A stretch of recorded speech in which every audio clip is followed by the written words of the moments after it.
मरने के बाद दोबारा वक्त नहीं मिलेगा। आप शुक्रिया अदा करो सरकारी आदमियों का। आज ये हमारे पास आ रहे हैं और समझौते के लिए आ रहे हैं कि किसी तरीका से आप इस काम को छोड़ दे, वरना मेरे भाइयों इनके लिए तो और बड़े बड़े आदेश है। ये आपकी गिरबान पकड़ कर भी आपको ले जा सकते हैं। इन्हें हक है, लेकिन हम शुक्रिया करते हैं अपने तमाम अफसरान का जो हमें समझा भी रहे हैं और फिर भी हमारी बात समझ में नहीं आ रही। ये बहुत बड़ी हमारी कोताही है। अल्लाह तबारक व तआला हम सबको समझने की तौफीक नसीब फरमाए। एक बात और, अफसरान बहुत कहते हैं इस बात को, तो आप उन्हें पकड़ कर दे दो। हम कहते हैं कैसे पकड़ के दे दे? सही बात तो यह है कि हमें ऐसे आदमियों को खुद पकड़ के देना चाहिए, हमारा इस्लाम कहता है। लेकिन कोई पकड़ के देगा तो कहेंगे कि दलाली कर रहा है। वरना तो इमाम साहब के लिए हुक्म, मुफ्ती साहब के लिए हुक्म यह है, जो आदमी ओलेक्स कर रहा है उसको पकड़कर, भाई हाथ में ताकत है तो पकड़कर, यही तो है पहला दर्जा।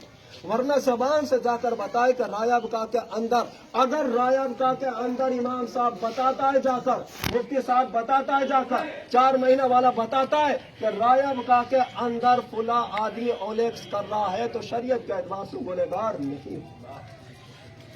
आप उसको चाहे कुछ भी नाम दे दो, दलाल क्या हो, कुछ भी कहो, नहीं तो शरीयत के एतबार से गुनहगार नहीं होगा।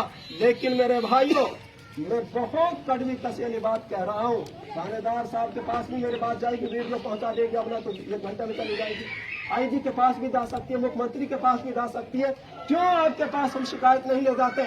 बहुत मर्तबा हमने देखा है, हम जाकर शिकायत करते हैं, उससे पुलिस समझौता कर लेती है, उससे पैसा ले लेती है, उसे छोड़ देती है। मैं फिर गारंटी लेता हूं इस बात की, जब तक पुलिस अपने आप को नहीं सुधारेगी, चाहे कितना बड़ा आईजी आ जाए, कितना बड़ा अफसर आ जाए, समाज में कभी सुधार पैदा नहीं हो सकता। सुधार पैदा होगा अल्लाह के खौफ की वजह से।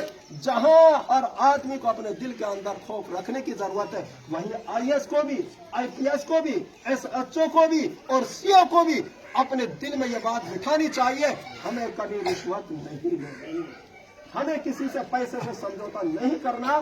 जो भी हमारा संविधान कहता है, संविधान की बुनियाद पर हमें जेलों की सलाखों में डालना है।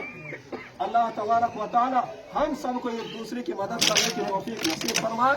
व आखिर दावाना अल्हम्दुलिल्लाह। भाई मुफ्ती रिजवान साहब ने अपनी धार्मिक स्तर से, अपनी तालीम की बुनियाद से, धर्म के एतबार से बात समझाई है। मुझे भी साफ बता दें, किसी मजहब, चाहे सिख मजहब हो, चाहे हिंदू मजहब हो, चाहे मुसलमान मजहब हो, चाहे बौद्ध हो, हर मजहब ने हराम की कमाई को हराम बताया, बुरी बात बताया। हमें हमारे बीच में एक पुलिस अफसर आ गए,